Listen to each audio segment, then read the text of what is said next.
नमस्कार दोस्तों, मैं आरिफ हुसैन नर्सिंग ऑफिसर आपका नरगिस मेडिकल नॉलेज चैनल में स्वागत करता हूं। कैसे हो दोस्तों? उम्मीद करता हूं आप बहुत अच्छे होंगे। दोस्तों, आज हम बात करने वाले हैं कान बहने के बारे में। आज हम जानेंगे कान बहना क्या होता है, इसके क्या कारण होते हैं, क्या इसमें लक्षण दिखाई देते हैं और क्या इसमें ट्रीटमेंट दिया जाता है। तो दोस्तों, पूरी जानकारी जानने के लिए आप हमारे वीडियो को अंत तक देखें। चलिए दोस्तों, स्टार्ट करते हैं आज की वीडियो। और दोस्तों, चैनल पे पहली बार आए हैं तो चैनल को प्लीज सब्सक्राइब जरूर करें, जिससे हमको मोटिवेशन मिलता रहे। तो सबसे पहले हम बात कर लेते हैं कान बहना क्या होता है।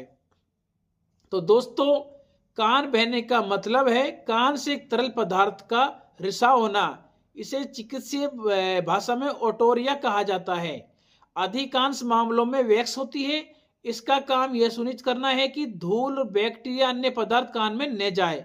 कान से रिसाव खूनी व सफेद हो सकता है, जैसे कि मवाद। और दोस्तों, अब हम जान लेते हैं इसके कारण। जब आपका कान बहता है तो कौन कौन से कारण होते हैं जिसकी वजह से आपका कान बहना स्टार्ट हो जाता है या उसमें इन्फेक्शन हो जाता है। तो दोस्तों, देखा जाए तो पहला जो कारण होता है वो होता है कान में जब आप इन्फेक्शन हो जाता है, कोई संक्रमण होता है, तो उस टाइम कान बहना स्टार्ट हो जाता है दोस्तों। इसके अलावा दोस्तों, देखा जाए तो शरीर में बाहरी वस्तु, जब आपके कान के अंदर कोई बाहरी वस्तु चली जाती है तो उसकी वजह से कान में संक्रमण पैदा हो जाता है, तब भी आपका कान बह सकता है।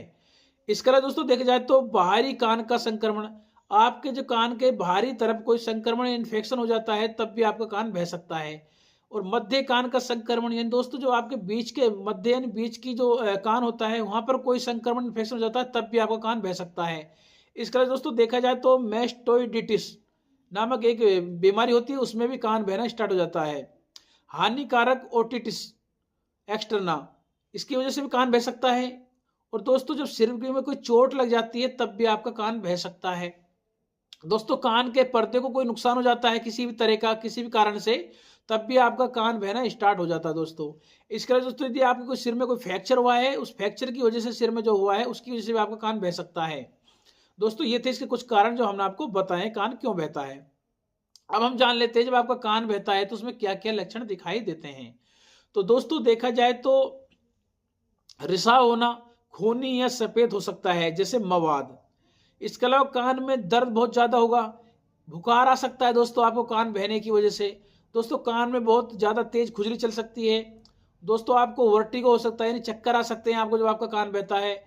और दोस्तों, ऐसा लगता है आपको जैसे कान बज रहे हो, तो आपका कान बजना भी इसका एक मुख्य लक्षण होता है। और इसके अलावा दोस्तों, जब आपका कान बहता है तो उस इन्फेक्शन की वजह से आपको सुनाई देना बंद हो सकता है या आपको सुनाई देना बंद हो जाता है। इसके अलावा दोस्तों, तरल पदार्थ का निकलना, आपका एक तरल पदार्थ कान से निकलना स्टार्ट हो जाता है। और दोस्तों, आपके कान से बहुत ज्यादा बदबू आनी स्टार्ट हो जाती है और आप बहुत ज्यादा चिड़चिड़े हो सकते हैं दोस्तों। चिड़चिड़े होने की वजह से आपको दोस्तों काफी डिप्रेस आप महसूस कर सकते हैं अपने आप को। तो ये थे इसमें कुछ लक्षण जो हमने आपको बताए कान बहने में क्या क्या लक्षण होते हैं। अब हम जान लेते हैं जब दोस्तों आपका कान बहता है, जब कान बहने के बाद में जब आप इसका इलाज कराते हैं तो उस टाइम आपको क्या क्या ट्रीटमेंट दिया जाता है। तो दोस्तों, सबसे पहले नंबर एक पर इसमें ईयर ड्रॉप होती है दोस्तों। जब कोई किसी का कान बहता है या कान में कोई इन्फेक्शन संक्रमण की वजह से कान बह रहा है, तो इसमें एक ईयर ड्रॉप दी जाती है। तो ईयर ड्रॉप में देखा जाए दोस्तों, जॉक्सन एक ड्रॉप होती है, उसको भी आप दे सकते हैं। ओटेक ऐसी एक ड्रॉप आती है, इसको भी दे सकते हैं। और सिफ्लॉक्स एक ड्रॉप होती है, उसको भी आप दे सकते हैं। और जेंटासिन एक ड्रॉप होती है, उसको भी आप दे सकते हैं। और दोस्तों, यदि आपके कान में इन्फेक्शन हुआ है, बैक्टीरिया का इन्फेक्शन की वजह से आपका कान बह रहा है, तो इसमें एक एंटीबायोटिक भी चलती है मेडिसिन। तो एंटीबायोटिक के तौर पर देखा जाए तो आप इसमें सिप्रोफ्लेक्सिन दे सकते हैं, अमोक्सिलिन दे सकते हैं दोस्तों, जिसको आप मॉक्सिकैंड नाम से जानते हैं। इसके अलावा दोस्तों, आप एजिथ्रोमाइसिन जो एंटीबायोटिक होती है उसका भी यूज कर सकते हैं। और इसके अलावा सेफोफ्लोक्सिन भी दे सकते हैं, आप इसमें सेफोरोक्जिम दे सकते हैं। और दोस्तों, अब हम बात कर लेते हैं इसके अलावा दोस्तों और एंटीबायोटिक भी डॉक्टर अपने अकॉर्डिंग अनुभव के आधार पर दे सकते हैं। हमने कुछ मेडिसिन जो बताए एंटीबायोटिक के अलावा और भी चलती है दोस्तों। अब हम बात कर लेते हैं सिम्टोमेटिक जो लक्षण आते हैं कान बहने के बाद में, उसमें क्या दिया जाता है। दोस्तों, जब आपका कान में इन्फेक्शन संक्रमण होता है तो आपका जो कान बहता है तो उसमें दर्द बहुत ज़्यादा होता है। तो दोस्तों, उस दर्द को ख़त्म करने के लिए आप कोई सी पेन किलर का यूज कर सकते हैं, जैसे कि निमोसलाइड, एस्लोफेनेक, डाइक्लोफेनेक या फिर आइब्रोफेन। इसके अलावा दोस्तों देखा जाए तो जब आपके कान में दर्द होता है तो दर्द के साथ सूजन होता है, तो उस टाइम दोस्तों आपको एक 3 कॉम्बिनेशन में एक मेडिसिन आती है जिसका नाम होता है जीरोडोल एसपी, जिसमें दोस्तों एस्लोफेनेक, पैरासीटामोल, सेरोपेप्टिडाइज 3 कॉम्बिनेशन साल्ट होते हैं। इस टेबलेट को भी आप कान के दर्द में और सूजन में यूज कर सकते हैं, इसका बहुत अच्छा रिजल्ट होता है।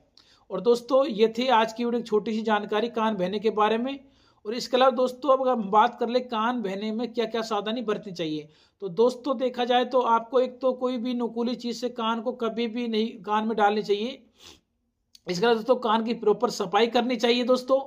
और कान जब आपका प्रॉब्लम कान की ज़्यादा बढ़ जाती है तो आपको तुरंत डॉक्टर को दिखाना चाहिए। तो दोस्तों आज की वीडियो में इतना ही। आपको हमारी वीडियो कैसी लगी, अच्छी लगे लाइक करें, शेयर करें, कमेंट करें। और चैनल पे पहली बार आए तो चैनल को प्लीज़ सब्सक्राइब करें, बेल आइकन घंटी को जरूर दबाएं, जिससे आपको हमारी आने वाली वीडियो की समय समय पर नोटिफिकेशन मिलती रहे। और दोस्तों हमारा जो वीडियो है हम इसमें बहुत ज़्यादा सिंपल भाषा यूज करने की कोशिश कर रहे हैं, जिससे आपको एक आम इंसान को भी हमारी वीडियो अच्छी तरह समझ लगे। तो दोस्तों आज की वीडियो इतना ही। जय हिंद, जय भारत।